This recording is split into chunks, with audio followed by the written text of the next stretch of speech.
Welcome, everybody. Come on in. Grab a seat. Where's Uncle? Where's Uncle? Oh, Uncle Lawrence. Okay.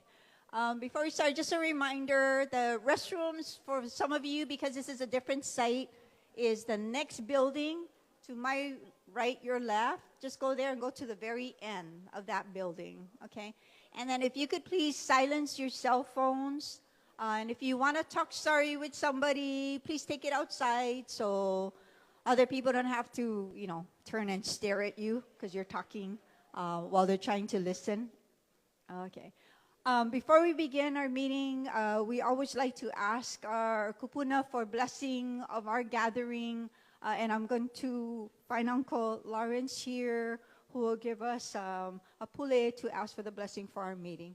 Thank you, Uncle. Thank you, Mahina. Lord, thank you for this place that you have provided us with. And we ask that you bless this space and room, O Lord, and bless each and every one of us here tonight, that we will be able to talk story and give and share our thoughts, and that we are blessed to know and understand what is necessary and what is needed, and not only what we want. What we want might not be what should be. So we ask the Almighty God that you bless us to know what we need to rebuild, and that we may be able to go forward with this, and that we are anxious to be home once again. So in Jesus' name, I ask you, Almighty God, to help us through this and continue to give us your blessings, and to bless this leadership that we have. And thank you for blessing the mayor and Mahina to put you first, that you come before everything else, and we will be fine. Lord, after we leave this place, or as we leave, we ask thee to clean this place up and keep it safe and make it safe for our little ones, the students and the facilities and the teachers, that they will be kept safe and healthy, and that we take all our whatever we hash out and leave it in your hands tonight, Lord. And return us home safely, go before us, keep the roads safe, and open up the roads that all of us will go home and be safe and healthy. Lord, we thank you in Jesus' name. Amen. Thank you, Uncle Lawrence. We always all need an uncle or an auntie to settle us down. So appreciate that wisdom. We have a number of announcements before we call up Mayor Bisson and Councilmember Paulton to begin our more formal part of the evening. So bear with me while we cover some of this information. And I just want to tell you that there are flyers at that table. Cynthia, can you wave right there? At that table, there are flyers with information there. And at the back door where Morris is, maybe Morris can wave, is our prayer team. You can check in with them after the meeting, connect, and also get some support. So we always provide that for you as well. 211 is there for you. We do have a case manager at your request here. Disaster case manager is here. Her name is Beth. She will be here to help with questions. She's a program manager lead with the managing organization called Disaster Services. She's brought some flyers on how to enroll in it, and it's there at that table, and she'll be here afterwards to help with questions as well. Beth, could you raise your hand? For now, she's sitting in the middle. We're going to call her up a little bit later for the question and answer session. And as we approach the holiday season, and anytime, holiday or not, we really want to always make sure that we remind ourselves and share with you that it's important that we take care of ourselves.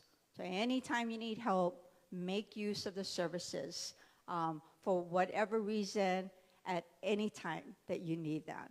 And we tell our own team and our own employees that as well. So this is for everybody always. On November 24th to 26th at the Royal Lahaina Hotel, and again, all of these slides are on mauirecovers.org. So if you want to look at it a little closer or refer to it later on, please go to mauirecovers.org, and then you can go ahead and pull out the small print. Or some of you do, you take pictures from the back and then you can zoom in, right? It's better than one big magnifying glass. But at Royal Lahaina, there's a 3-day event with music, community activities, sponsored by Royal Lahaina, the County of Maui, Carrie Kapoi, her firm, and United Airlines. So we mahalo all of them for bringing this forward. I see some performances. Kalani Pe'a, you can wear your purple if you like, if you know Kalani. So Kalani Pe'a, Lavakua, Kulaivi, Nuff Said, Maui Divas, it is free. So you're bored, you like to do something. So mahalo to them. The County of Maui's Office of Economic Development is spearheading through MauiNuiFirst.com a way to promote small businesses here in our county for the holiday season. So if you have a business that want to participate, please go to MauiNuiFirst.com. So for all of you entrepreneurs or some of you who work in businesses that are looking for a way to market your goods or your services, please go to MauiNuiFirst.com. This one get plenty small print, so I'm not sure how you're going to read that one. But MEO, Maui Economic Opportunity, they have a lot of information that may be helpful to you. You can go to meoinc.org. Key to this is there are new benefits and funds for new appliances, stove, washer, refrigerator, a little bit more of an update to the program. It's for eligible families with dependent children, pregnant women in their 3rd trimester impacted by the wildfires. Okay, so household income at or below, for those of you who are to this, who are familiar with it, 350% of the federal poverty level. So, which is 120,750 for a family of 4. So meoinc.org. And then our Office of Recovery West Maui will be closed on Thanksgiving Day. We'll resume normal operations the next day, except for CNHA services. So, but the office itself will be open. You can go to our Maui Recovers website /support to see what list of agencies. Almost all of you have already gone there at one point in time. So I don't think you need to guess what agencies will be available. We had a question at the last meeting about water. Our water leadership are at a Kula Community Association meeting tonight and unable to come here. So rather than wait until our next meeting in December, we thought we'd just offer some response to the question about water. So I'm going to go over this because it's a response from last meeting. As of Tuesday of this week, so that's yesterday, the department has reinstalled 400 meters of the 507 that are on our list. So that's important to know because we're making our way through that list. They've been all for residential properties, and the department, the county's Department of Water Supply is prioritizing this way. First, those who have permanent building permits. Secondly, who have permits for temporary structures. And the third priority is a need water for dust control or irrigation. It is in that order, 1, 2, and 3. Additionally, they are telling us that the estimated wait time for a water meter reinstallation after you ask, okay, you gotta put in the request, is 2 to 4 weeks. If it's been more than 4 weeks, they want to know about it. If for whatever reason your request has been stalled, your application for meter has been stalled, please call them at 270-686-8255. 270-7834. 270-7834, water.supply@mauicounty.gov. Again, you can pull it from the slides. Okay. I know we had a question about water meters the last time. And they want you to know that you do not need a building permit to request to have your meter reinstalled. Okay, so don't wait for one to do the other. Handle your water meter when you're ready to handle your water meter. Put in that request. And if you're building your residence larger than your original home, they will be reviewing that permit to just make sure that that new structure, that new build design is not over the capacity of what your last water meter could hold. Okay, so they're not gonna just automatically do that. So it could slow it down a little bit. MauiRecovers.org/water. I hope that helped a little bit for that water question. We've been talking about cesspool assessments and a service. So the deadline to sign up for a free cesspool assessment is coming up in a month, December 15th. So we just want to remind you, because it is free, it's an assessment on our Maui Recover site /wastewater to get more information and to make sure that you sign up before that deadline. Don't do it too late now. Okay, so tonight we're gonna do an update on debris cleaning. We're gonna talk about an organization that has a program for those of you who are in need of debris but ineligible for Army Corps of Engineers. We're gonna bring up our favorite guy, although I tell him all that, Shane Agawa, the Director of Environmental Management for the county, to talk about our Wahikuli sewer system update and our recent announcement on the permanent disposal site over at the Central Maui landfill. So a lot of things. We'll do our Q&A after as usual, and then we'll go from there. I do want to reiterate what I said last week. Starting next year, our community meetings here are going to take more structured approach to give you updates on how the long-term recovery plan is coming along. We're getting to that point already where we want to make sure that the plan, the county's recovery plan that we've been talking about, incorporated community feedback, is moving along, and we can report out to you at different intervals how it's going, and some of it. There are 40 efforts within that plan. So we're going to take that nice and slow next year and then move that forward. You will see a reduction in community meetings. We are working on what other services we can ensure that you have access to, more at the Gateway or at the Lahaina Recovery Center at the Gateway, what more ways we can support you as we focus on progress for the recovery and the recovery plan. Oh, that was plenty, yeah. Okay, so just a reminder, no meeting next week.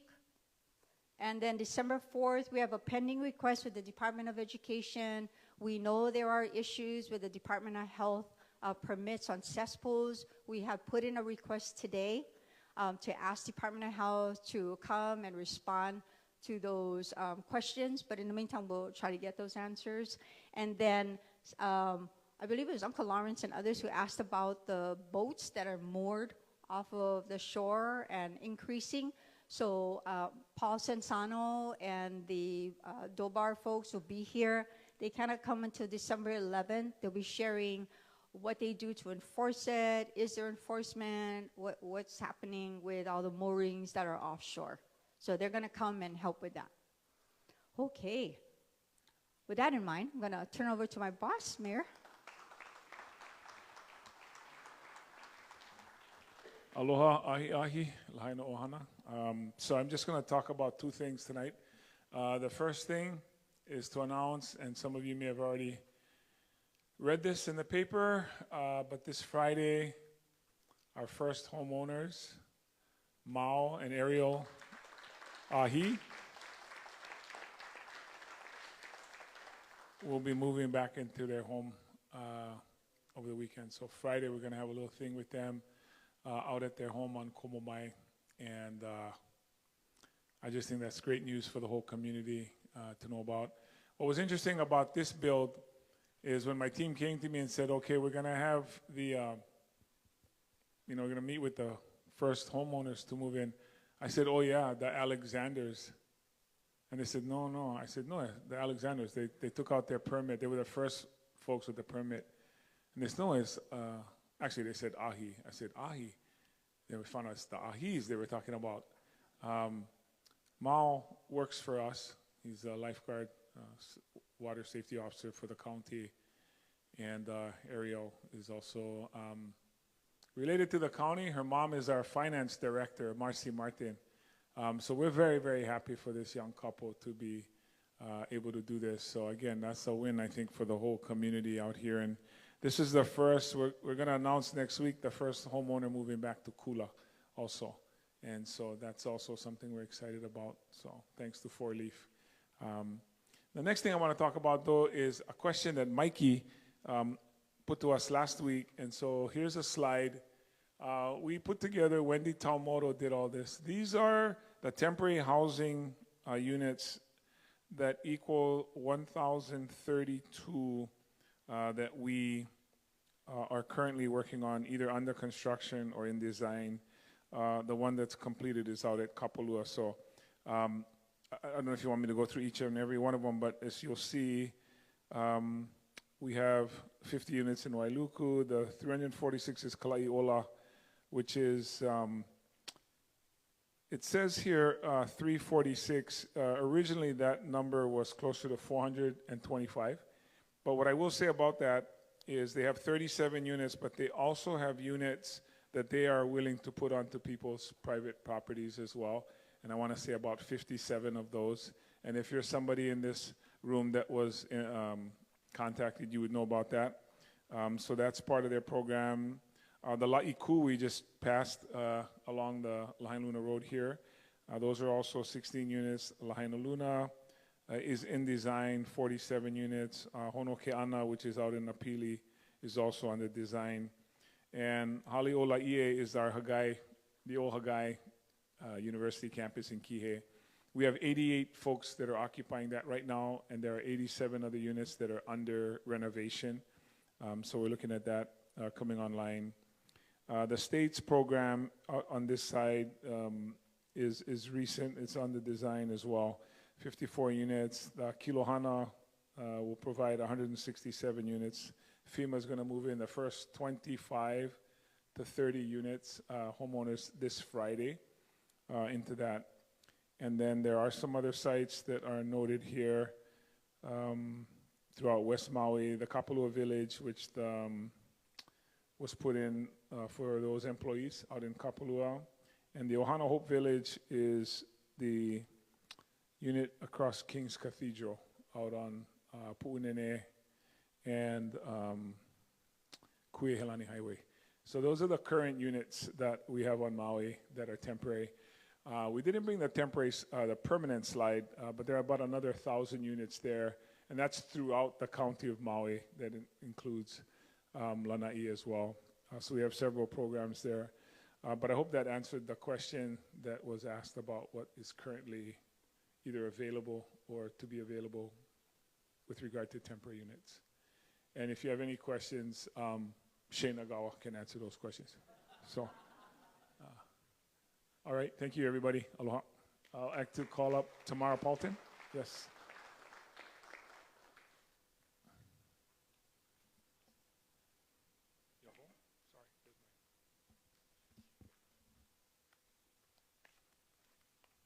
Aloha mai kākou, just coming in with the legislative update. This week is a committee week, except for the council meeting will be next Tuesday instead of Friday because I guess last Friday we had a meeting, council meeting.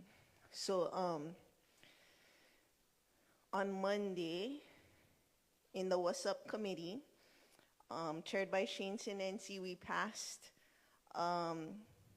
a ban of flavored tobacco. This was introduced by Councilmember Yukile Sugimura. The county doesn't have that authority yet, but we're counting on this state legislative session that the state would return the preemption to the counties. And what was shared with us is our school kids are in Maui County have the highest rate of vaping. one of the stories was a third grader lost their vape and they thought it would be returned to them because they had their name on it. And so, I mean, it's really bad. And so the cotton candy flavors, the menthol, all of that would be banned if the state gives the county back the preemption within 42 days of a state law passing. So that one's for our kids. In the ESCS committee, the Climate Action and Resilience Plan, which came together at the end of 2022, passed out of committee to be codified into law.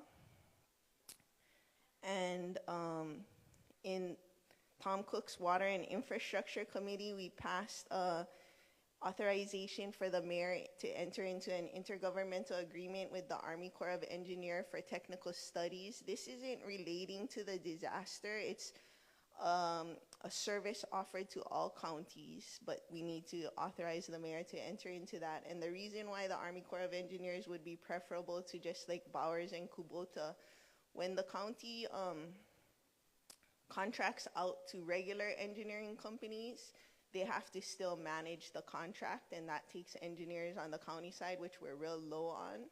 And so by being able to contract with the Army Corps of Engineers for technical services, they provide project management as well, but it's not free. So there's no projects in the pipe for that, but we'd find out about it during the budget process. And the other one, also coming out of the Water and Infrastructure Committee, we passed out of committee onto first and second reading, is a bill that regulates stormwater discharge. So if you see like canals filled with rubbish or dumpsters with rubbish all around, once this bill becomes law, you'll be able to call Public Works to address it. In the Housing and Land Use Committee this morning, we discussed Bill 103. We asked some questions to get follow-ups, but this is, you know, there were a lot of wet bars in houses that were being used as kitchenettes. And so this bill would legalize 2 kitchenettes per house. But that one hasn't passed yet. We want more information, and we want to look at it in the context with Bill 103.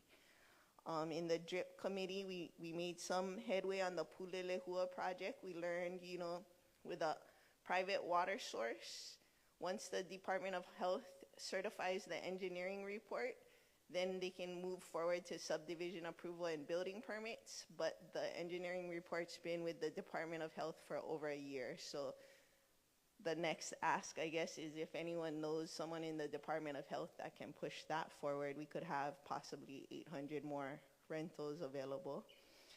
And lastly, the fire department has undertaken a major update to the fire code, and they would like us to pass it by the end of the year.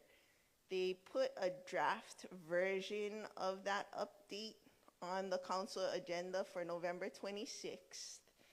So if you go to mauicounty.us/agendas, pull up the November 26th council meeting, look at the bills.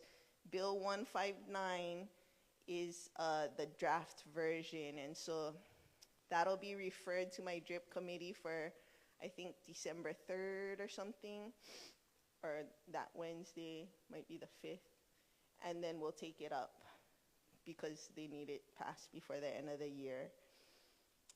And, we passed first reading of the tax relief bill, so we have one more reading to go, tentatively November 26th, and it'll be a done deal for the tax relief that the administration introduced. Thank you, Councilmember. As Colonel makes his way up here, I did want to comment on our, or you have something else? Okay. Yeah, sorry, Okay, Bob. interrupting. No.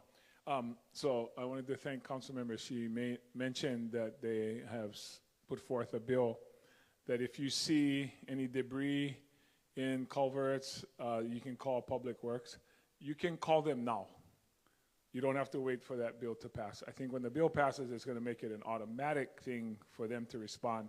But I think people are already doing, our county knows, and I know other communities that we talk with, especially, for example, Kihei, South Maui, where lots of water runoff and flooding happens over there. So I just wanted to reiterate, she's not saying to wait till then. When that happens, there'll be, I think, an automatic response from Public Works. But right now, you can call. And if you see something threatening, flooding, please call and we'll respond to that. Sorry. No, that's good. So the announcement of the first home, it really signals the beginning of the people of Lahaina returning to your town.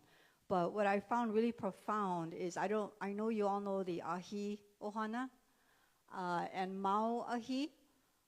Even though he's our lifeguard, right? He is the son of Snake and Myrna Ahi, and he is named. And I hope I'm not misrepresenting this, but their children are all connected to the names of important people of Hokulea because Snake Ahi was part of that. So Mau, navigator from Micronesia, who brought us the wayfinding tradition and skills, this is the name, Mau. So I gotta tell you, what gave me chicken skin was the first home was going to someone named Mau, connected to uncharted waters, returning to Lahaina town. So I just want to give you that chicken skin moment that I had when I first heard who it was that managed to get through all the permitting process, the building process, the whole shebang to get to his doorway. So with that, Colonel? He's always smiley, huh? Aloha, good evening. I have a quick update. So we had a lot of progress on the debris movement over this last week. It won't necessarily show in the numbers. So for clearance, we did move up to property, so we're at 136 out of 148. So we finished debris removal on the Shingon Mission and the Old Lahaina Center. And then we continue to lay erosion control on these other properties. So we're still at 124 out of 148 properties, Big C complete. But we expect that number to be closer to 90% or well over 130 here shortly, later this month, as we catch up on the administrative process on those. As far as the properties we're on right now that we continue to work on, so we're on the courthouse. We'll start on shoring and bracing at some point next week. We're continuing to clear debris off the outside of the courthouse to prepare the surface for the timber and the shoring and bracing. We're still on the Hale Aloha Church that finished shoring and bracing today, and we'll remove the rest of the debris there. We'll begin on Pioneer, the old Pioneer Inn soon, right there by the courthouse. We're still on the Jodo mission. We have a few more items of debris to remove there. We've started some preparation on 505 Front Street as well to begin removing some of the household hazardous materials and any asbestos that's on the site. And then we are over on the 700 block as well, working on the properties there by the Guli Furtado building. So we're on a lot of properties right now, so we'll probably see a good bump in numbers here shortly as we get closer to 100% complete. On the sewer line, Uncle Lawrence was, as always, 2 steps ahead of me.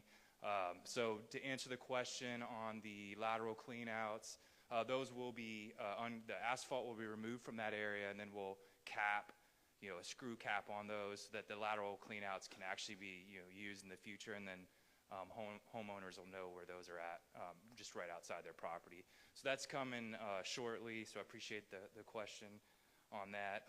As far as the progress on the sewer line, we're ordering some specialized equipment. It's got to make it to the island. Unfortunately, it's going to take several weeks to get the filtration systems we need. So I don't have an update on when we'll continue working on Malo Street. But once we get that equipment, our work rate will be fairly quick. But we just need to make sure we're doing the job right, dealing with the contamination we found in the water table there. Lastly, because the sewer line has been slightly delayed, we have pump trucks scheduled to deal with the wastewater from Kilohana. So we know families, Ohana is moving in here later this week. We do have a solution that won't have any impact on families moving into their homes. So that's good news, and we'll continue to work through that process until we can get the sewer line complete. Let's see. And lastly, on the TDS move, the Corps of Engineers is excited to support the the move of the debris from West Maui to Central Maui. So we'll continue close coordination with the county and our FEMA partners to make that happen next year. So good news there. And then lastly, just happy Thanksgiving if I don't see you on behalf of U6. I felt like I had to say that. Thanks. Oh, he had 3 Lashley's, yeah? That's okay, you can do that. If we can have Ani up here, she's gonna share a little bit. See, when we were at the gym, they all sit together, right? And it was like a little easier. This one, cafeteria. Click to the right. Do you get that? I feel like I'm going to sneeze soon, and they're very dramatic, so just warning everyone in case that happens. But good evening. My name is Annie Alvelais. I'm the program director with All Hands and Hearts. And here with me, I have Anna Sell, who you'll hear from in a second. But yeah, just wanted to speak briefly about our debris removal program. I know we were here a couple of weeks ago presenting. So we are offering a free debris removal program for anyone who has gone through the Army Corps of Engineers process. If you have leftover stumps, fences, masonry walls, concrete slabs, anything like that, we are removing it for free. I'm seeing, okay, I was gonna say if there's not a QR code. Yeah, if you wanna scan this QR code, this is how you can sign up. We are several weeks, if not, well, we're at this point several months out, but we're still really encouraging everyone to sign up so that we know who is in need of the service and we have everyone in one place. So, yep, you could scan the QR code. Again, it's totally free. What we do is walk through of the property with you, and you would say, I want this tree to stay, I want this tree gone, I want this stone to stay, but I want that one gone, and really just making sure it's what you are wanting. And then our team would draft up a site map, and then our team goes out there with our awesome volunteers to clear it out. So I'm really excited. This is something that is new since the last time I spoke with you all, and I'm going to read it because no matter how many times I've said it, I'm still scared of saying it wrong. But in partnership with the Ho'ola Ia Maui Kama long-term recovery group, we're really excited to do this new initiative, which is Clean Up Kokua, where we're trying to coordinate hundreds of volunteers to get through as many properties before the holidays as possible.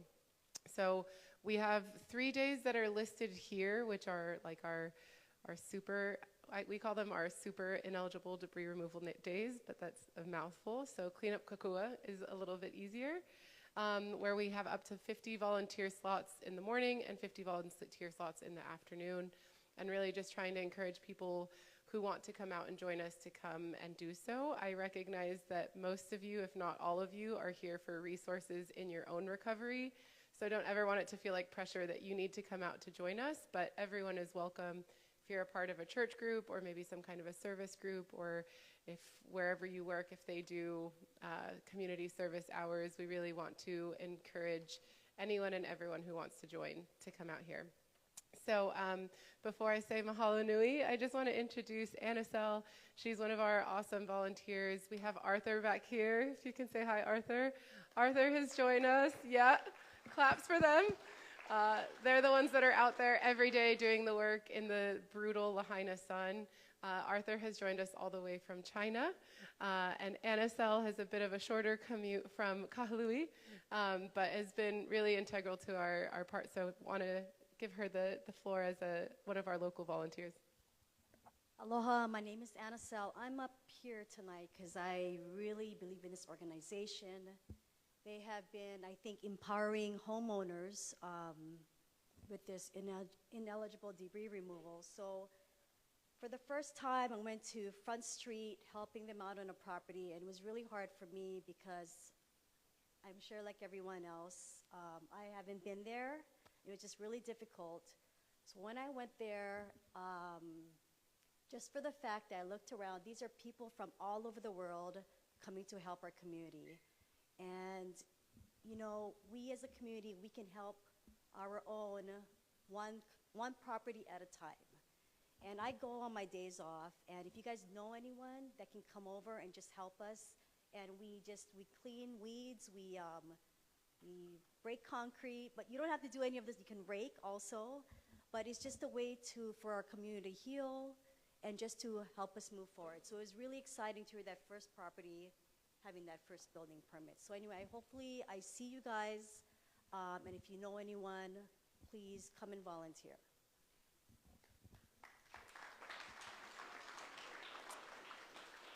And one last thing, I'm sorry, I forgot your name, but we were speaking before this. This picture could look really daunting if you don't have the physical ability to work a jackhammer. Really, we pride ourselves on being a place where everyone can come and make a difference. And so regardless of your physical ability, we can find a way for you to contribute to the process. But if you're interested in learning, we have a team who's there to show you how to use a jackhammer, a tiller, a stump grinder. People always come back from site really inspired and just really excited you feel really cool when you do it. But yeah, so here's the QR code to register, and we might not be around at the very end, but we'll be around for questions if you need anything. So hopefully we'll see you all out there, and yeah, thank you again. And I know the 29th is Black Friday, so it's a good way to give back to the community on that day, 2 days after Thanksgiving, or a day after Thanksgiving. So anyway, see you guys all. Mahalo. Happy Thanksgiving, you guys. Aloha. Thank you.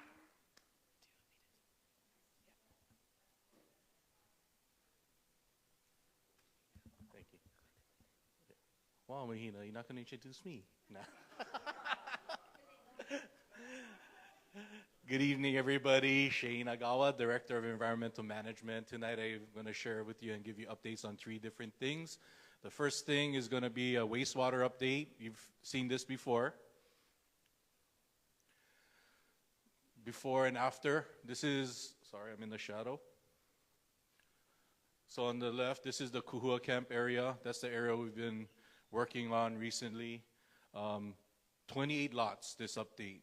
Our crew, our contractor, working tirelessly out there. 3 lots along Lahaina Luna Road and near Kuhua intersection. So this is the latest update, red to green. So all the green now has sewer service. This is a big one. This is mainly for Wahikuli residents. We've been working with our partners EPA, who graciously stepped up to support us on this effort. We couldn't do this on our own. This is the sewer system in Wahikuli, long awaited. I've been telling EPA, we need to show the people something. We need to show the people something. And they delivered. So what you see here is a site map. I'm sorry, the colors are a little faded. It looks a lot better on paper, but this is a site map. It's hard to see, but what this shows are the trunk lines, the sewer lines, and where they're going to go.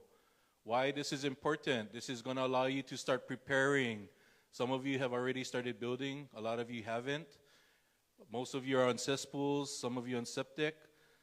This will allow you to start planning for the future when you will be needed to tie into the county sewer system.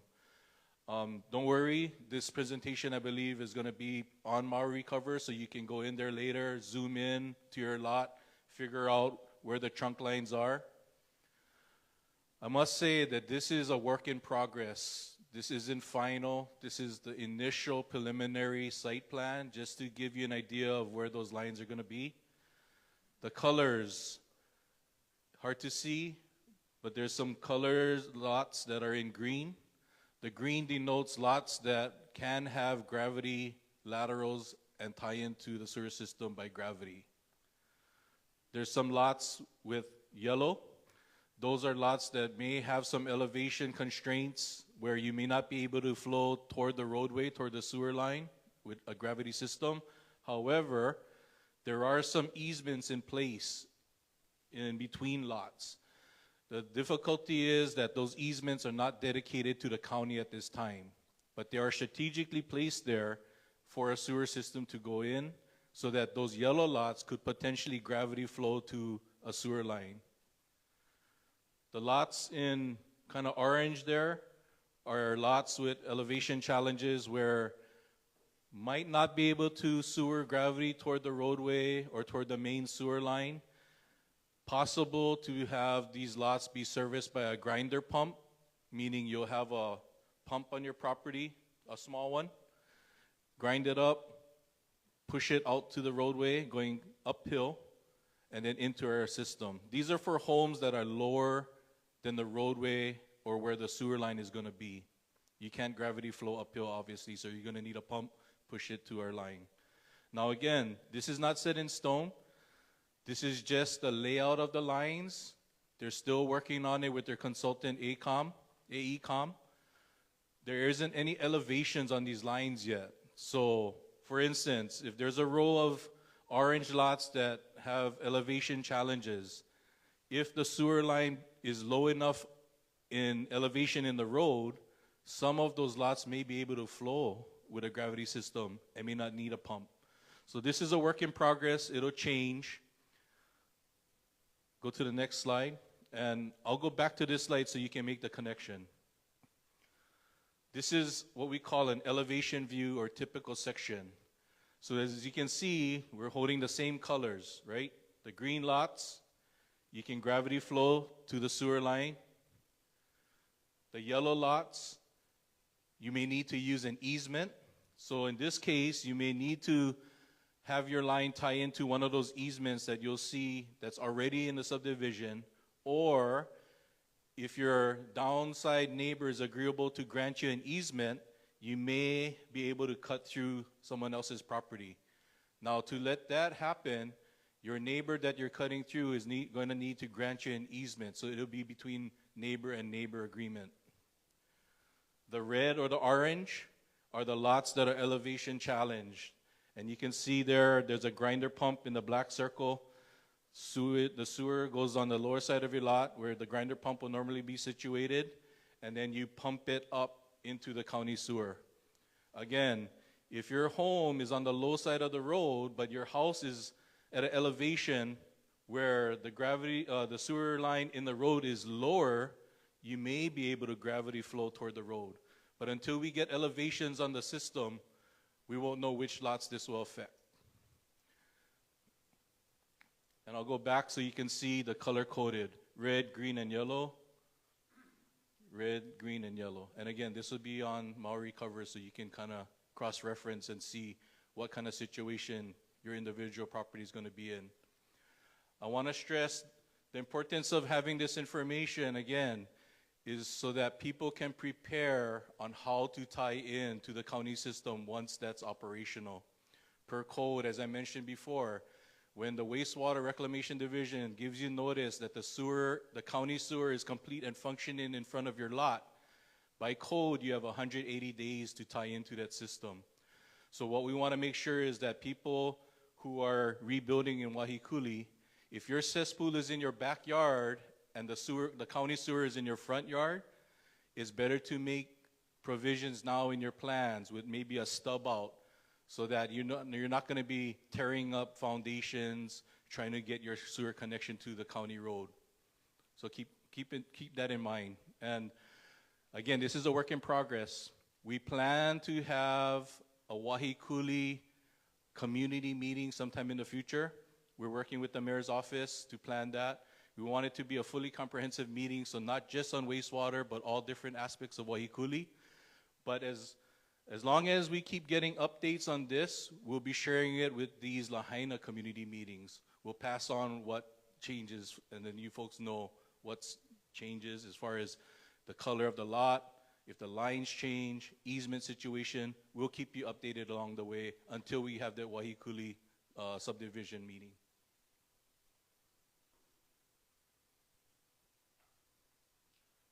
Now the big one. A lot of you may have seen the news report or saw the press release. I'm happy to say that through a lot of hard work and a lot of effort by many, many people, we finally have a final site for the Lahaina debris.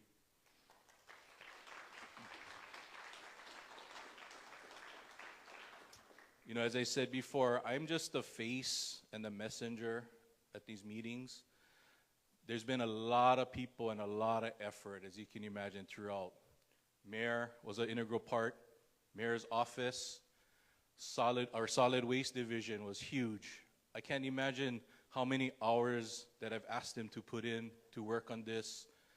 Finance department, public works, corp council. It's a whole county team effort. It's been a struggle. but we have a place. We have a gracious landowner that was willing to work with us and sell us the land.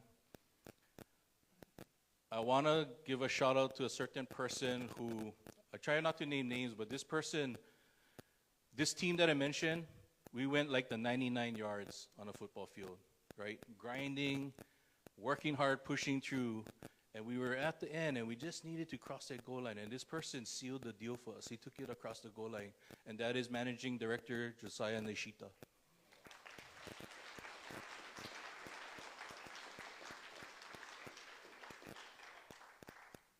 I don't talk much again about individual people, but his talent in discussion with the landowner was what got us across the goal line. Again, the whole team that I mentioned before, mayor's office, everybody, we grinded at 99 yards and we got to this point. So I'm happy to say we're there. Now to give you an explanation of what we're looking at, the yellow is our Central Maui landfill. That's our footprint, our current footprint. What you see in green are the 2 parcels that was announced in the press release that we are acquiring by sale. The green section that's circled in red, that is going to be the future location of the PDS, or the permanent disposal site. I want to clarify that this lot, which is 49 acres, we're not using that whole lot for the PDS.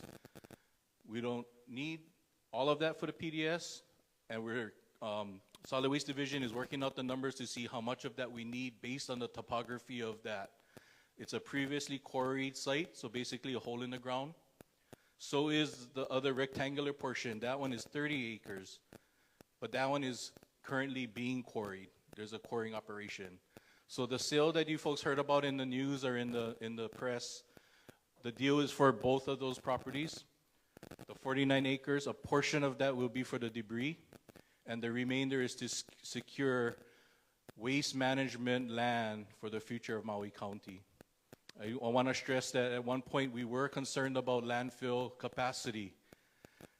If you can imagine the debris, the estimate was like 400,000 tons, 450,000 tons. That is 2 years worth of what goes into our landfill. And we're at the cusp of hitting capacity with that 2 years of debris. But with this newly acquired land, we're going to have assurance that we can start managing our waste for the years to come. I think that's all. I'll be around for any questions. Thank you, everybody.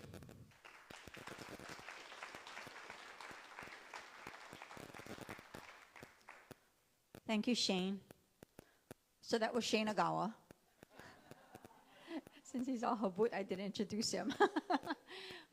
Thank you, Shane.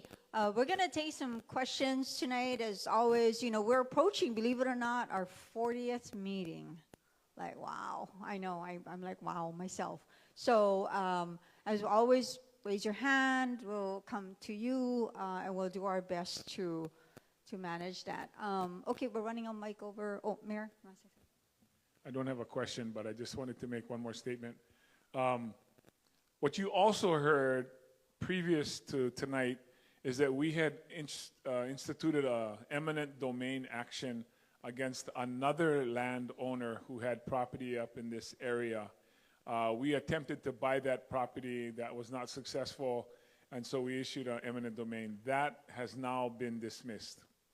I'll tell you why that's significant just really quick, is when we had filed it in state court, we were confident that we could, once we posted $1 million bond in escrow, that we could begin filling and using that property, and we felt that was the quickest way we could move the debris from Olowalu to Central Maui. Their attorneys had moved the case to federal court. The federal judge accepted the case. In the federal court, we have to wait till the case is completely over before we could begin using the land. That would be the next couple of years in court. We were assured that if we won, they were going to appeal it. If they won, we probably would have appealed it. There would have been thing. This other option came up while that was all happening, and we were able to pivot and switch to another larger landowner. I think the original piece was how many acres we were trying to go? Comars? How many acres? So theirs were 20 acres that we were trying to get, and as Shane pointed out, we ended up with 79 acres. So in total, it was quicker, more long-term, better, and then we can keep our promise of moving the debris from Olowalu sooner. Thank you. Thank you, Mayor, and thank you, Shane.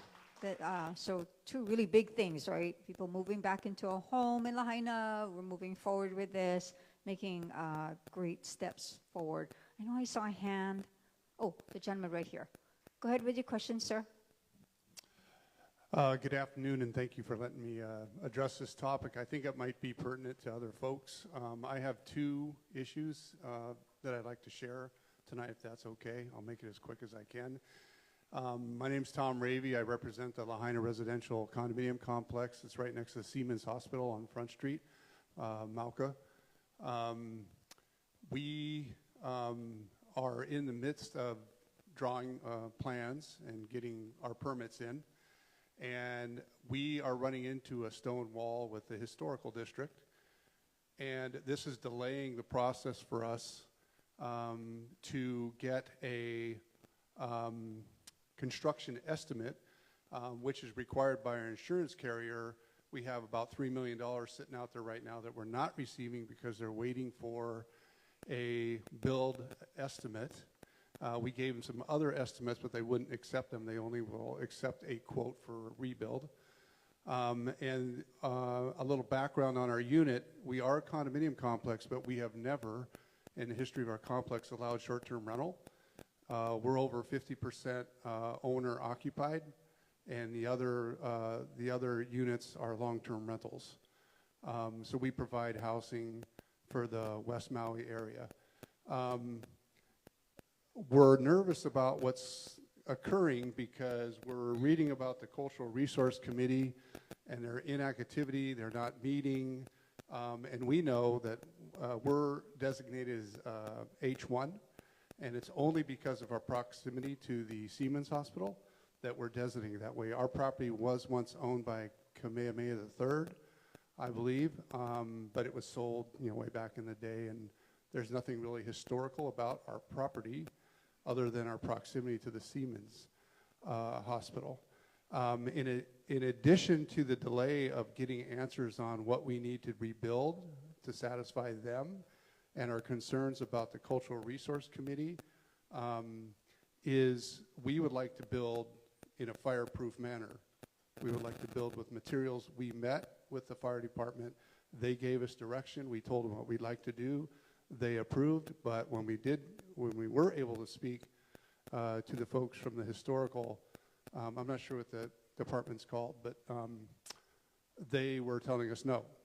Siding needs to be wood, window frames need to be wood, and we were like, well, the fire department, and they were like, we don't care, this is what we want. We wanted further clarification and bring the fire department in to meet with them, but they have not been responding to our emails for over 2 months.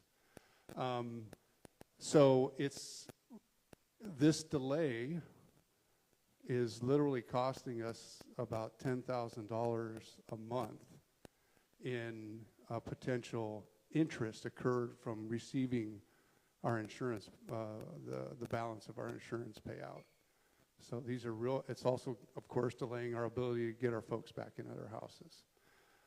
So my question is, will the administration and mayor support assisting? I know we're not the only ones in this. I think we're just a little ahead of everybody with where we're at in the process. But all these peripheral properties of the historical district, they're going to be up against quite a challenge to get their stuff through with the historical department's stance on materials. And from what I read in an article about a month ago, I can't remember which publication it was in, apparently the Cultural Resource Committee hasn't met for a long time, and they don't have all the boards seats filled, and if we have to go through this and then that, it's seriously going to delay folks getting back to their homes. So I was hoping if I could have the administration comment on A, building materials, and B, existing units that were in the historical district that are being put back exactly the way they were. Can we get some type of variance from the historical process? I see Mayor coming to help you. respond. Can I first ask, have you forwarded any of this information to either the mayor's office or anybody in the administration? No, because we are waiting for a response From Stan. who is that? Stan, he's with the historical. Oh, okay. Yeah. That's on the state side. Yes, and we know that they've told us that they have a serious staffing issue. Okay. All right, but Okay. it's time to move because it's costing us a lot of money and delay. So Right. So let me just first say, yeah, we're committed to helping as many people as we can get back. We're not going to be successful in every case, but we're going to try. I would prefer if you put something in writing that we can send to those that are impacted, our departments. I feel a little bad because Kate Blystone was here last week, who's our planning director, and I think she would have had a much better, just off-the-cuff answer. I don't want to give you one of those answers because I want us to be able to find out what it is we're up against. I don't know. I will say that it has helped on occasion to contact the governor or to contact one of the state departments to ask them for assistance in those areas that I think we're not making a major request of them, but something like, can you push this paper along or something? I think what you're asking is a little bit different. As far as the historical society, they're requiring you to build back in a certain way. I don't know how much flexibility there is in that. I got to be honest, I don't know. But I don't think anybody would disagree that building it safer and more, to prevent fires is really what everybody's desire is. But I just don't know if that applies in every instance. And it's not a thing where I call them and say, hey, just change the rules in this one instance and do this, because I think that sets a precedence too. But the point is, send us the information so that we can send it to our departments.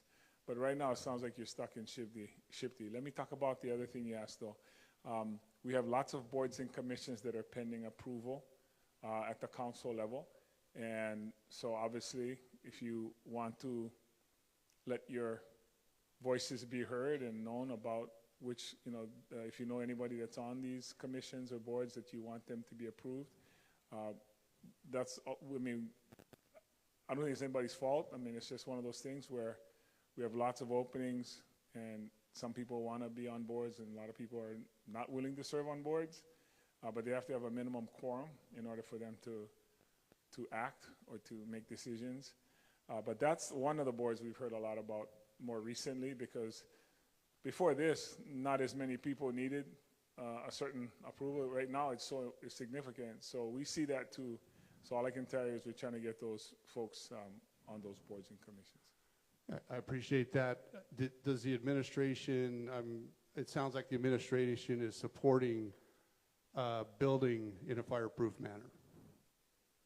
We're supporting all building. Our number one mantra is to get every one of you home, get you back to your homes, whether it's a condo or it's a single family dwelling. That's our goal. Okay. Yeah. In the event the committee, the Cultural Resource Committee, doesn't get formed or we don't get enough bodies to volunteer for this board, or I don't know if it's volunteer or not, but. It's all volunteer. All the okay, boards and so if commissions we are don't volunteer. fill that, where's that leave this large chunk of folks that are going to, in Lahaina town, that are going to have to go through the process, which I support. I support historical building, and I support us building it in a manner that fits the community. Our building we're just putting it back the way it was, and it was approved before. Okay. So luckily, I have someone way smarter than me going to answer you right now. So the Cultural Resources Commission met recently for the first time in 10 months. So they do have a quorum now. Part of the problem was with the Independent Nomination Board. We didn't have a mechanism when either the independent nomination board missed its deadline, the mayor missed its deadline, or the council missed its deadline to move forward. In the Great Committee, I forgot to mention this because it wasn't a bill that's passed. It's just an idea forward that we're going to pursue and hopefully pass by the end of the term. But there was a charter amendment last election to create an independent nomination board that would forward names for all the boards and commissions to the mayor. Some deadlines may or may not have been missed. Some council members may or may not have put some other names forward, and then we might have got sued, and then we settled, but the settlement didn't tell us a way forward. So that was kind of some of the problem. So the solution that Corp Counsel and the Office of Counsel Service Attorneys came up with is, since we don't know what to do in those cases based on the charter amendment, the council is gonna adopt an ordinance which will tell us how to fill those vacancies. But as of right now, the Cultural Resource Commission has a board and they're meeting. They had their first meeting a little while back, and so they're good to go. The other thing I wanted to reiterate that we had said a couple times, if you run into issues with the state agencies, Wendy Taomoto would be a one to contact, and her number is 808-270-8290, and her email is wendy.taomoto@co.maui.hi.us. And if she doesn't return your call, call her again and leave another message. So Okay. those are the two things to add on to what the mayor had said. And I'll try to see about the fire-resistant building materials. Thank you very much, and I apologize for taking up so much time, but I do have a second issue that I think might be pertinent to other folks. Okay. Is that okay? Your question, and then we're going to allow others to go ahead. Your second question. It's regarding temporary structures and the permitting process. Yeah, ask your question.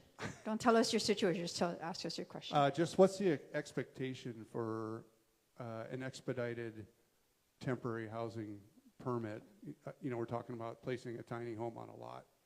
What's the reasonable expectation for the permitting process? Yeah, so there's this magical source of information called Wendy Taomoto, apparently. And so we would want you to escalate that to her. Okay. It's wendy.taomoto, Taomoto, at mauicounty.gov for shorthand. We have been moving a triage of issues to her. She's a member of our Department of Management. Mayor? Yeah, just so you understand, Wendy is part of our department, our Office of Recovery. So she is specializing in our short-term and temporary. And she's also our fixer. She helps to get permits that get stuck. She helps to unstuck them. But her previous positions was Deputy Director of Public Works, Deputy Director of the Water Department. So she has been around the county. She's an engineer by training. So she knows a lot of our codes, how they impact other departments. There are a lot of people that are really good in their department. They're experts in that, but she has come to us from other departments, so she knows how they interact. And that's why it's significant, in case you guys don't know the background to Wendy Taomoto. She couldn't make it tonight. She can be here next Wednesday. She put all the slides together for the temporary housing. She knows all this stuff. That's her focus. And again, she can help you. Thank you. Thank you. Okay, thank you, sir. I see a hand in the middle, followed by the back. So Morris, if you'll take the middle, and Cynthia will prepare to the back question. Okay, go ahead with your question. Hi. I have about 4 different questions for different topics that were discussed tonight, but just on, is Wendy's contact information on MauiRecovers.org? Instead of just saying it here, is it actually on that site for people to find? Not yet. Okay.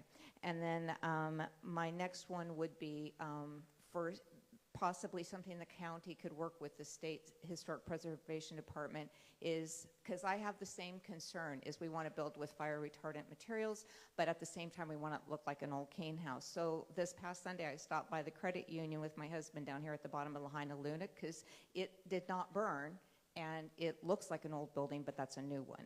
And so it has tin roof, it has cement board siding called hardy plank, and they make it textured to look like the old single wall construction house that we used to have. So there are materials you can use that are fire retardant that look old. That building looks like an old school building, and I think all of Front Street we're going to want to encourage them to build as much as possible with fire retardant material, but there is fire retardant material that does give you that kind of classic old pioneer mill looks. But maybe State Historic Preservation Department doesn't know that. So maybe snapping a picture of that, sending it and saying that was fire retardant type material for building would help people like Lahaina Residential and other ones. So those are just my comments based on your information. So my one question is you said the Department of Land and Natural Resources is coming in December. Could they, about the moorings, could they also give us an update about the harbor? Because I know a lot of people, when I go to Sure, yes. committee meetings on that. Okay, and then you said the Army Corps of Engineers we're looking at possibly partnering with them, hiring them to do infrastructure help. Is there a way that they can help with R1 water infrastructure getting put in to create a safe green space from Kaanapali all the way to Laniapoko and expediting that? And also possibly partnering with, the county hired, I think it's called Mokan, to do the sewers in the Kahuia camp. So this, I guess, is for Shinagawa. That group is in the Kahua Mill Camp, and they've done by our house. Thank you very much. It's not in the operational stage, but they're working on it, so that's great. But I guess when you showed your slide, it showed about 10 houses that were in the gray in our community in Mill Camp, and those are on cesspool. Since we have the Army Corps of Engineers, and since we have a private contractor working on the sewer system, is there any way to get those approximately 10 homes, like what you're doing for Waihakuli, could that be done for also the Mill Kahua camp?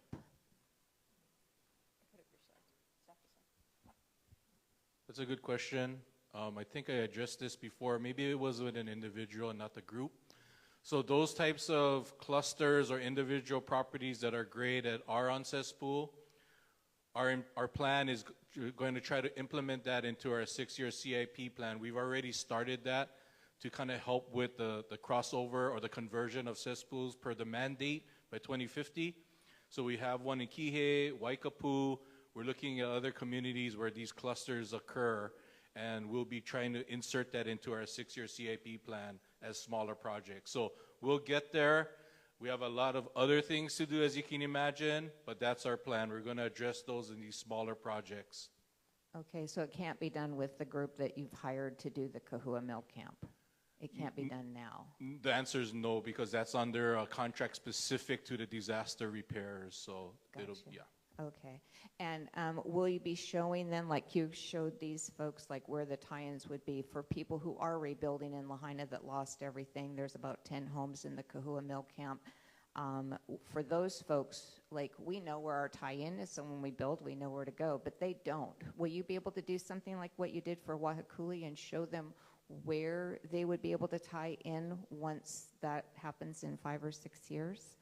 If we have the data or the old as-built plans, as we call them, then we would be able to show you or at least approximate the location of the tie-in. Some of the people may have known where their cleanout was. A lot don't. You can call our wastewater reclamation division. If they have that data and the plans on record, they can help people understand where their tie-ins were. Okay, thank you. And then back to the question, because I don't know if it would be with you or Army Corps of Engineer. Is Army Corps of Engineers somebody that could help with the R1 water infrastructure that you guys are talking about doing? Is that part of, like we were saying, we're hiring them to help with infrastructure. Is that some infrastructure for fire prevention? Is that something Army Corps is? Unfortunately, I can only give you a general answer. So I know this, the agreement will be with USACE. It'll be with the Honolulu district, which has a commander, an entire staff that's based out of Honolulu. So when that agreement's signed, every USACE district has different streams of finding funding, potentially getting authorizations and appropriations. So that's something that could potentially make the list for this future partnership, and I've taken a note. And when we continue to work through that agreement, we'll look through the authorizations and see what Honolulu District can provide.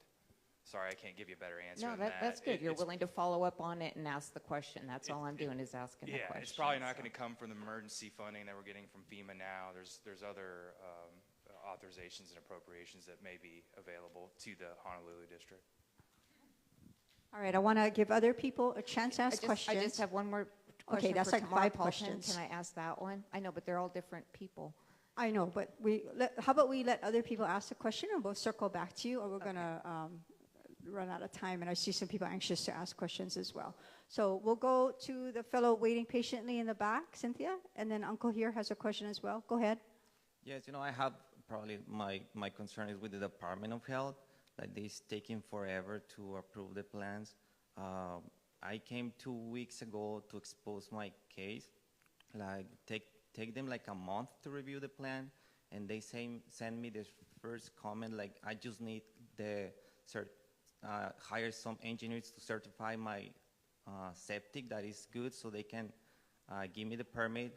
So I send the letter, I hire the engineer, and they certify like my septic is good, and now they send me another comment after that now they say, oh, now we find out like your septic is on our records is on the back of your house, and on your plans you have it on your side, on the side of your house.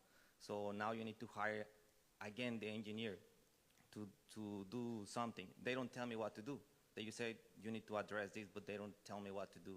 And I ask them, send me the records that you have so I can compare it, so I know what I have to do. And my other question is, like, I'm in Wahikuli Street, and as I can see, next year is going to start building the sewer line, and as how they can say, like 180 days they're going to give us to tie into that after the structure is done. So my question is, can you allow us to build in sewer code instead of a septic code? Because I know in septic we allow only to have 5 bedrooms, and in sewer line we can have 6 or 7, I don't know. I'm not sure if Shane can. I'm going to address the DOH one. So we received an increased amount of concerns about the delay and the confusion for the cesspool permits and those things that are handled by DOH. So we expect them to be coming to our next meeting to help address that, and we forwarded those concerns to them. And I know I got an update today to our request to attend our next meeting. So we're working on that part. Shane, I don't know if you can help a little bit with building to not cesspool but sewer. So if I understand your question correctly, if you have a current cesspool and you want to rebuild, you're limited to the number of bedrooms, correct? 5 for the size of your cesspool. Septic or cesspool. Yeah. That's a DOH requirement. So you need to adhere to the number of bedrooms. When the county sewer comes in, then you abandon your cesspool or septic system, and then you would go and put in for a building permit to tie in to your county sewer for additional expansion of your home. But to answer your question, unfortunately, with DOH guidance, and they're allowing you to tie in now, you would have to adhere to the number of bedrooms per their guidance. That's a DOH guidance, not a County of Maui. But can you guys do like something, like can we build it? Because it's gonna be next year. So we're gonna do to another process to rebuild our home and expend more money on that. I totally understand your question. However, we do not have regulatory over the state. It normally state regulates the county. So that's a DOH is under the state. So that's a state regulatory requirement. That's nothing that the county can change, unfortunately. But we would encourage you, when the state does come, to ask that question. Everybody should ask that question. Yeah. And we will prepare them so they can come with some substantial preparation for an answer. I know Uncle had a question here in the front. And then raise your hand if you have a question after him. Okay, so Uncle Lawrence first, and then we'll go back to the side there. Yeah. Oh, okay. Yep. Uncle Lawrence, and then followed by where the wall is on that side. Okay. Okay, thank you. I just going to offset things first, okay? But being it's Thanksgiving, I want to thank each and everyone here tonight, or every meeting that we have that had contributed to rebuilding of Lahaina and getting us into one mind. And I would like to I'm going to be thank you man tonight. So I want to thank Mr. Shane Nagawa for his great success in laying out the sewer for our Wahikuli area. And Colonel Sir, I think I miss you aloha tonight, but that's okay, aloha to you, yeah? Thank you for all your work, and thank you for paving Fleming Road for us, nice, yeah? And thank you for the speed bumps that, now they won't use them as a racetrack, okay? But thank you so much. Thank you, everybody here, that without you folks, we wouldn't be where we are today, okay? And then I have one thing now that bothering me. As I was coming to the meeting, my son-in-law, Kekoa, told me about, what is it, Ibarra, the mortuary guy that took care of all the remains, and that he's putting it out there in such a way that it's starting to affect to me, because it affected me, it's starting to affect the families, that the survivors. Is there a way that we can block him from presenting it to the news? And if he has a gripe with the fire department or the county of Maui, let him take it on in a private room or personally, because he's not letting the mud settle. In this case, he's stirring the mud up, and it hurts.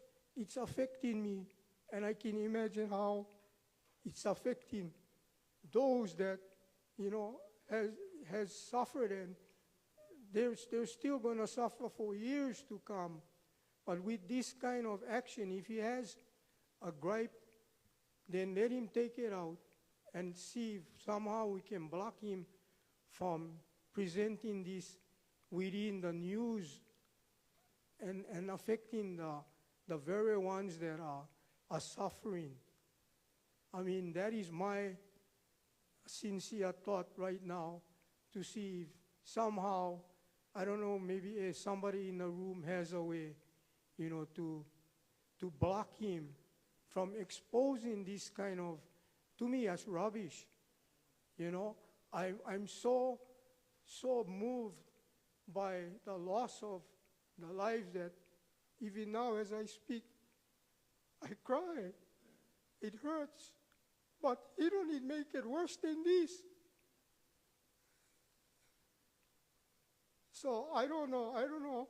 I just have to put this out. But thank you, everybody, and thank you so much, all the entities that has been here, that has helped us. So this is my time to share my thank you and aloha that I have. Thank you so much. Uncle, we so aloha you for coming to almost all of our meetings, making sure that we're grounded, reminding us certain things, and encouraging us, and giving so much of you to us. On your other issue with the remains, it is a sad mystery to so many of us that others would pursue the media for their own needs and disregard the needs of the greater community. It is very unfortunate. We will pass on that request. I may even take a clip of your recording and share it with our media partners, because sometimes they think it's just us saying stop doing that, and they need to hear from the community directly. So I appreciate that and the honesty on behalf of your community. So mahalo you for that. Yeah. Cynthia, your question on that side? Go ahead. Thank you. We live on Fleming Road, and our cesspool cannot be found. And thank you so much to Jake Freeman and his crew. They've tried on 3 separate occasions for hours each time and cannot find our cesspool. So my question is, will we be given clearance to hook up with the sewer line even if our cesspool has not been found and closed off? Do you know? Okay, that's a really unusual question. I'm going to see if Shane can help. So when that sewer system is operational, then you would have clearance to tie into that line since you're on Fleming Road. That's the USACE project. It'll eventually be a county sewer system that ties into the Wahikuli project. That'll all be county at one point. So you will be able to tie into that sewer line. Just maybe one recommendation is there are plumbers that have cameras. They can start with your toilet or your shower and trace the end. I think Jake and his team did that just earlier this week, trying to, and they said, well, you know, maybe when you're making your house, maybe the contractors will find it when they're making your foundation or something, but no luck, so. Yeah, but to answer your main question, yeah. Not finding your cesspool is not going to affect you being able to tie into the county system. Okay, Thank you. Great, thanks. Thank you, Shane. Question, Jackie? Mahalo. I have 2 comment, kind of both. I want to echo that Department of Health request, and if there was a way for us to get whatever contact you share, because they don't respond to whatever we're trying to contact. I wanted, in terms of resilience, right? Like, we're only talking septic, cesspool, sewer, and there are other options, and the state has legislated that DOH provide that list, but they refuse to do so. So just wanted to flag that. If I could email them, that would be amazing. And then just wanted to get a little clarity on Tent City. There's some coconut wireless flying around that one thing was like the county is supposed to take over, but then another thing was it's closing. So I just wanted to like have that be cleared up for the community. What's going on with that? Wait, could you repeat that last question? What is closing?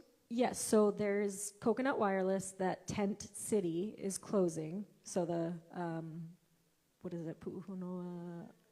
Yeah, Pu'unene. Yeah, so there's rumors that... Pu'unene. Gonna get that. Yeah, so there's rumors that it's closing or that county is taking over, or so I just was hoping for some clarity.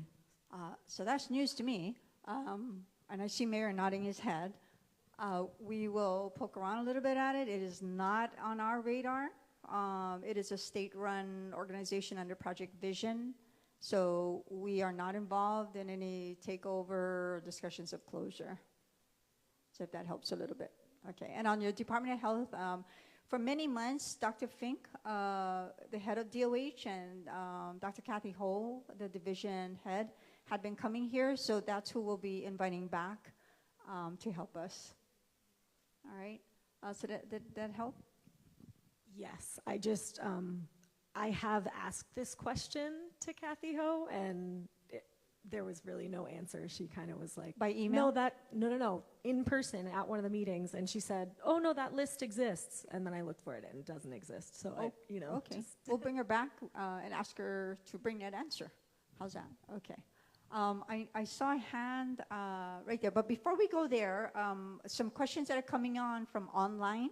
So I have 2, one for Army Corps of Engineers, the other is from Mayor. For Army Corps, the question is that the Army Corps seem to have broken their cesspool during the cleanup, and they can't afford to fix it. They would like to know who to talk to at Army Corps to fix it or help put sewer on the property as a result of that. They've been reaching out, but haven't been clear on who to approach. Yeah, thanks. If you could put your name and number in the chat, that's not necessarily an uncommon issue that we deal with, unfortunately. So my debris team, I don't know who you've reached out to previously, but we'll reach out to you if you share the number, maybe me personally or a team member later this week or early next week at the latest. And then typically we work with our contractor to see what is in the realm of possibility for reparations. But if I could get with you afterwards, Mahina, and please put your name and number in the chat. Thank you. All right, so that information you can either message us privately, just direct message, or if you want your info on the chat, just put that in. Army Corps says it happens before, so they can work through that process with you. Mayor, the question is, may we please have lighting in the burn zone, especially Kuhua Camp? Well, I can't read this one. In another camp area, it's very dark and dangerous. We want lighting as well in the different neighborhoods. We have some challenges. We are working with the electric company to see where we can come online. Maybe this person should send that information to about where they're at or where they're living. But this is one of the challenges we've had, trying to put lighting up in some of these neighborhoods. So I agree, and we will work on it. But I gotta tell you, I'm still trying to figure out how we lost one cesspool. I'm sitting here the whole time. No, because really, I mean, you lose a lot of things. But that's the first time somebody lost a cesspool. You sure that's not on your neighbor's property, yeah? Like, that would have been smart if somebody built before you put your cesspool under somebody else's one. I'm so sorry I'm just saying, we gotta solve that mystery, because that is, Shane, you kept a straight face the whole time you answered, Shane. Sorry. As you were talking, his face really was like, how do you lose a cesspool? Thank you, Mayor, I think. Okay, we have a question here with a hat. Go ahead, ma'am. Aloha. My is like more of a request from before, was asking for a public service announcement about the sensitivity of Lahaina, and it's still a restricted area. And I read an article on Maui Now with Miss Lori commenting about a certain realtor showing people around how to get through the checkpoints. I would like to know, since we're almost complete with the Army Corps of Engineers, they're about 90%. So what is the current plan for the checkpoints and the entering of Lahaina Town? I mean, as far as tourism, and I hate to say that, but disaster tourism, it's just leaves a bad taste in my mouth and probably everybody here. So is your question, how do we address? What is the plan for tourism, since we're at 90% completion? Checkpoints, what is the plan for checkpoints? Because everybody wants to go see the banyan tree, right? I have a friend of mine works at ACE, and in the last 3 weeks, she said 3 or 4 people approach her saying, where can I get the permit? And she said, what permit? She said, to go down Front Street, I want to go see the banyan tree. And she said, I'm sorry, ma'am, you've been misinformed. But it was that sense of entitlement, you understand? So what is the plan moving forward, especially through the holiday season? And, you know, I'm just, out of respect for Lahaina and the residents, and even what Uncle was saying, I just feel like, what about Lahaina and the residents? Thank you for pointing that out. I don't think we have Mima here tonight. I think we're going to bring that up at our next meeting on what that plan is. I do want you to know that our team is making an effort with the Maui Invitational, you know, here as well, right? They have a lot of visitors coming in and their own booster clubs. Our intent is to send them a request to advise their people, the teams and the booster clubs, of the sensitivity of the town, and remind everything that we have been reminding for some time, but maybe not as much lately. I did have a request that I thought might be a suggestion for some of the Lahaina Luna high school kids, and maybe even right here, the kids from this school, to maybe be the ones to do a public service announcement. Because, you know, they don't listen to adults, you know, they listen to the kids. So I just thought that would be more appropriate, especially how the kids are also suffering, some of them silently. So I think it would get them involved, the community involved, and I think it would be a win-win all the way around. Thank you for pointing all of that out, because you're very correct. And yes, I get lots of text messages from Lori DeGama reminding me about how we need more signage and more reminders. I want to address two things. I believe we'll have to have this meeting with Amos to find out what is the plan. You know, the biggest thing about the roadblocks that were set up and the checkpoints that were set up was trying to balance the ability of people to get to their properties and for us keeping out people who we don't want to go to certain places. And early on, the voices that were loudest were the community saying, hey, how come you keeping me from going back to my place? I have a right to go back to my place, and I want to be able to go to my place. So, of course, tried to do the permits, the placards, all the things that you folks have all had to deal with and go through. Trying to figure this thing out along the way. What is the best way to have checkpoints but not have too many checkpoints? Because sometimes you don't have enough and sometimes you have too many. Right now, it seems like we're in the not enough stage because we're getting so close to completing. But the biggest thing is we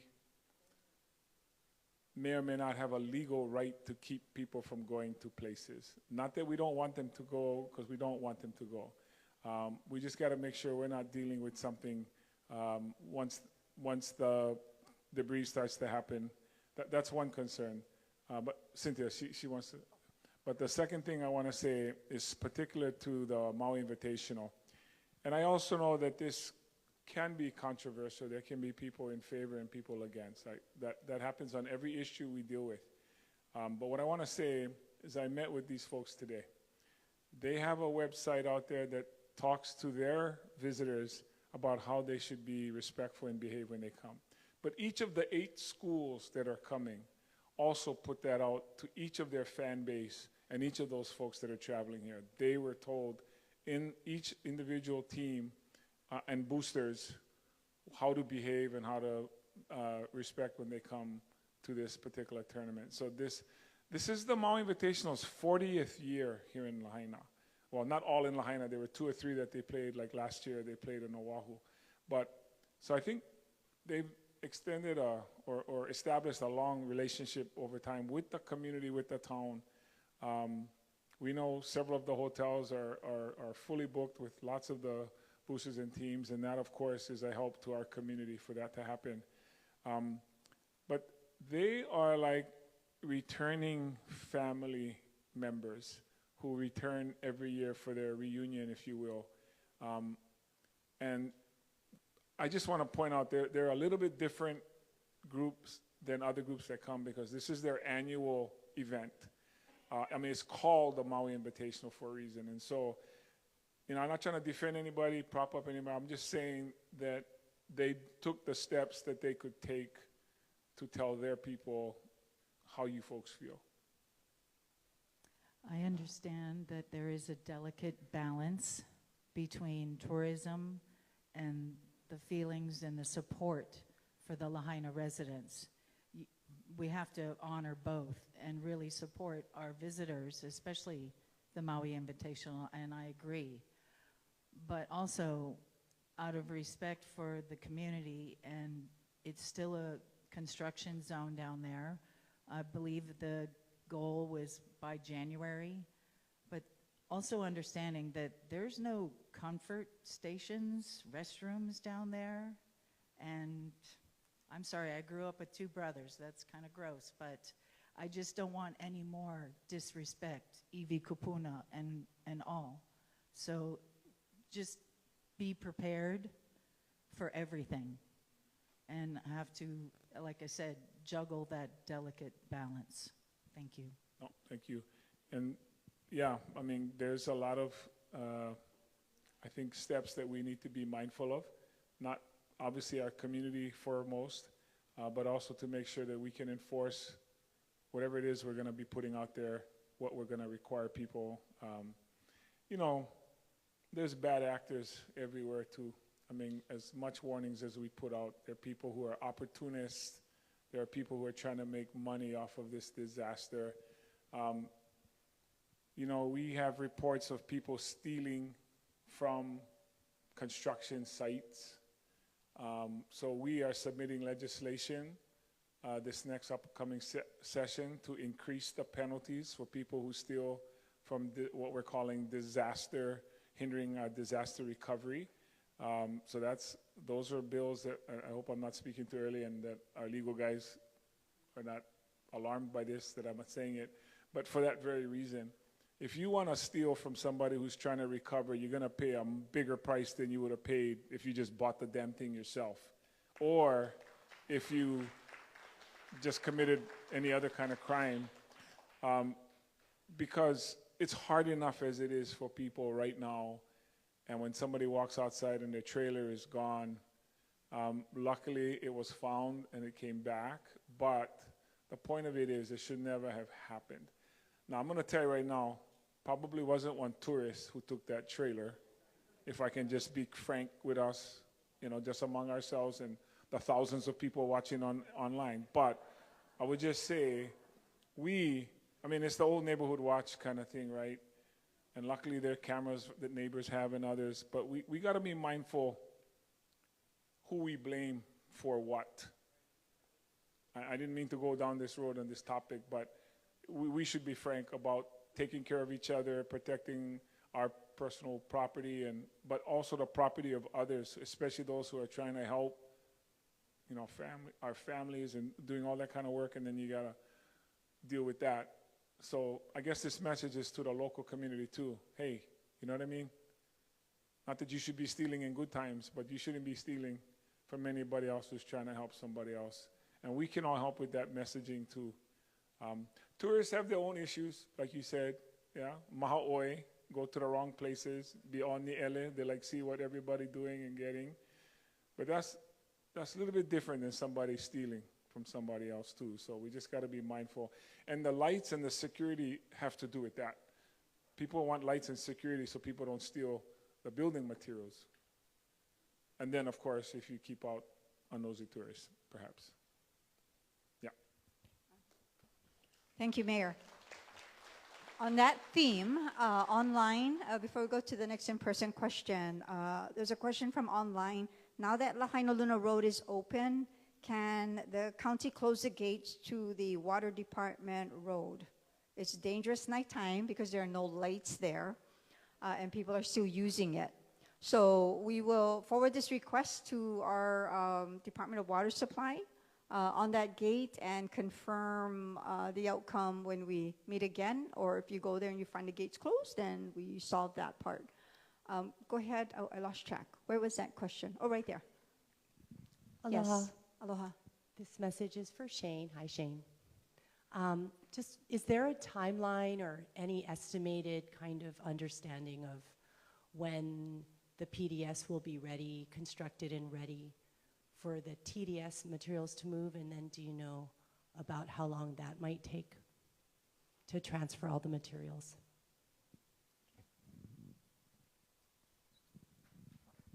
That's a good question, Tamara. Good to see you again. We do not have a timeline. We're still working on it. There's a lot of details. There's the route, the alternate route. So there's a whole group of people working on this timeline. But we are working on it. It'll be forthcoming when we have better numbers.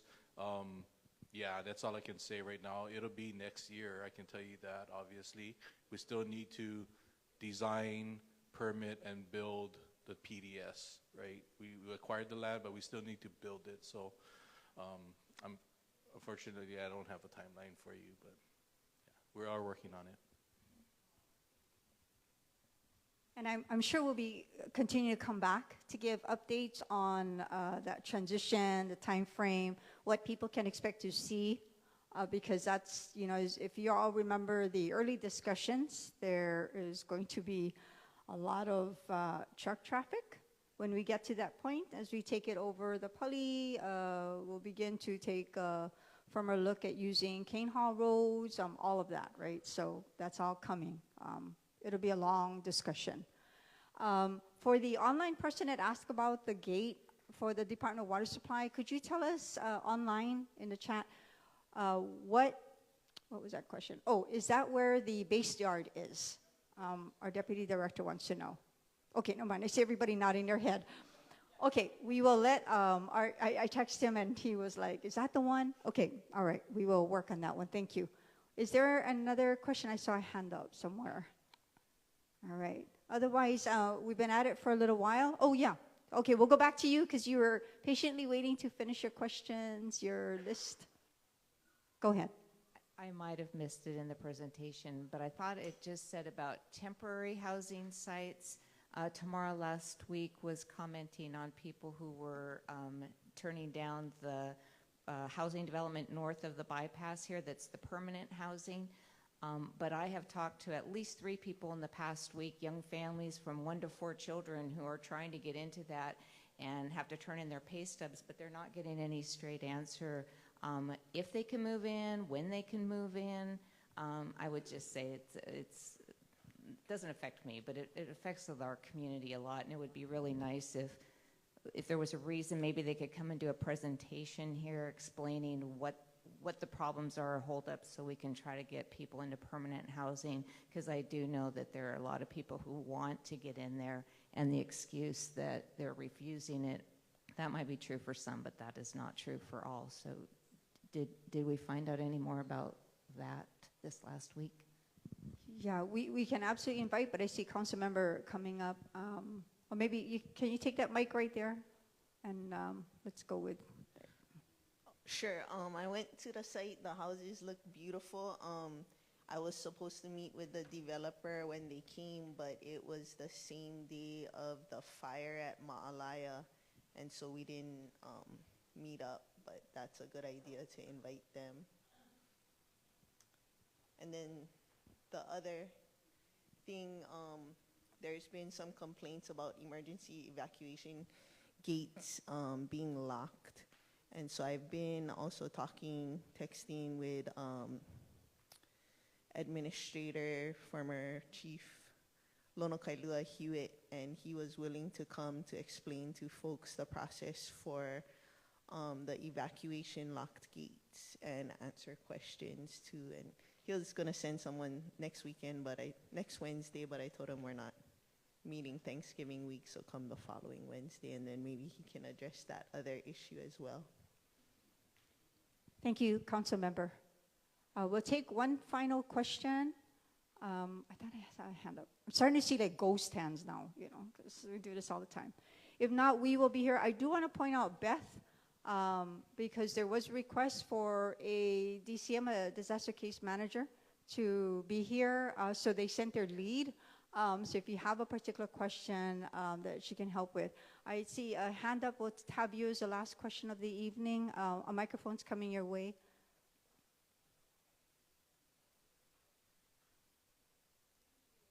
Oh, hang on. Hello? Okay.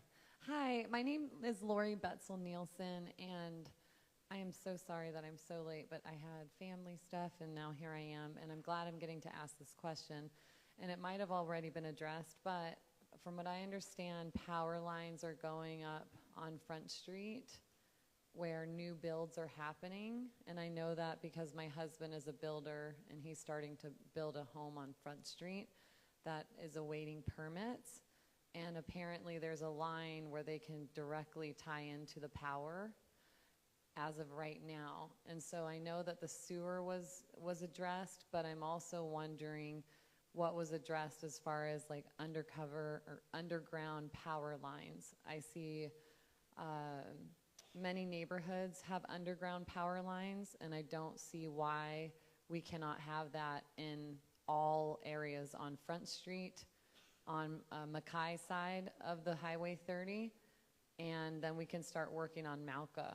So to me, that's imperative that we do that when we're doing the sewer. We might as well do that at the same time.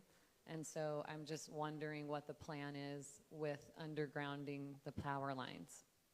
So that question has not come up, and we have not addressed it because that would be a Hawaiian Electric question as well. But we're happy to take that to them and see if they can provide information on it at our upcoming community meeting. So thank you for that, but it has not been asked.